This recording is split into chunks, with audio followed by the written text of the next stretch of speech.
Bonjour et bienvenue au Jardin des Plantes de Nantes. C'est la deuxième attraction touristique de l'ouest de la France après le Mont-Saint-Michel, puisque plus de 2 millions de personnes y viennent chaque année. Pourquoi y viennent-ils? J'y vois trois grandes raisons. C'est un grand jardin de savoir-faire horticole. On en voit derrière avec de la mosaïculture et puis les dizaines de milliers de fleurs, pour être précis, que vous allez découvrir au long de ce jardin. C'est aussi un jardin botanique de référence. C'est la troisième plus grande collection en France avec 10 000 espèces. Par exemple, 500 variétés de camélias.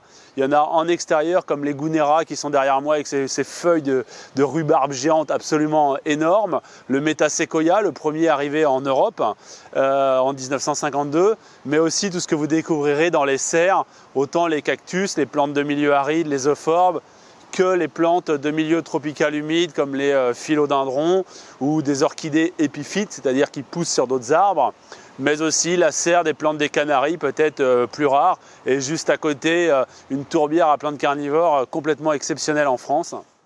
La troisième raison, c'est le lien entre la culture et la culture, celle avec un petit C et un grand C, vous choisissez l'ordre que vous préférez. Mais c'est notamment depuis 4 ans et pour cette année la dernière fois la venue de Claude Ponty, l'auteur pour enfants, le blockbuster de l'école des loisirs depuis plus de 20 ans.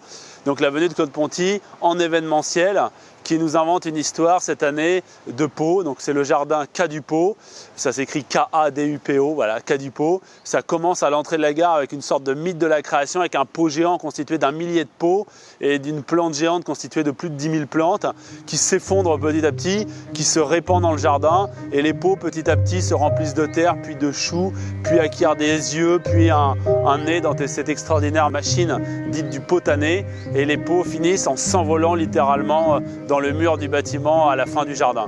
Le public, selon qu'il adore les fleurs, selon qu'il adore la botanique plus pointue, selon qu'il adore la culture, selon qu'il ait des enfants, qu'ils soient jeunes, qu'ils soient vieux, bref, j'en connais bien peu qui ne trouvent pas une bonne raison de venir au Jardin des Plantes, qu'ils soient d'ailleurs français ou touristes étrangers, puisque nous en accueillons énormément. Plus d'1 million de touristes chaque année viennent ici découvrir le Jardin des Plantes de Nantes.